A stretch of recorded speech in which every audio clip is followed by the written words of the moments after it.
बऱ्याच शेतकऱ्यांना वाटतं की आपल्या झाडाची जी पानं आहेत तर ती वाकडी तिकडी वाट्यासारखी झालेली दिसतात आणि बरेच शेतकरी म्हणतात की नेमका हा काय प्रकार आहे, कोकडा पडलाय. परंतु मित्रांनो, हा कोकडा नसून ही जी आपल्या झाडांची नवीन आगरी असते तर त्याच्यावरती नागाळीचा उपद्रव झालेला असतो आणि त्याच्यानंतर ही पानं अशी होत असतात. तुम्हाला एक नागाळी दाखवतोय म्हणजे प्रत्यक्षरित्या तुमच्या लक्षात येईल.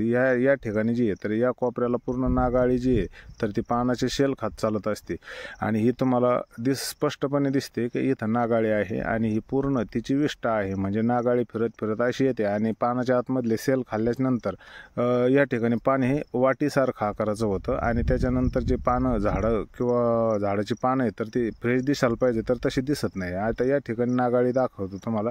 तर याच्यासाठी फवारणी घेणं गरजेचं असतं. ज्यावेळेस नवीन पालवी झाडाला येत असते तर त्याच्यावरती फवारणी आपली होणं गरजेचं असतं जेणेकरून नागाळीचा पूर्णपणे आपण बंदोबस्त करू शकतो.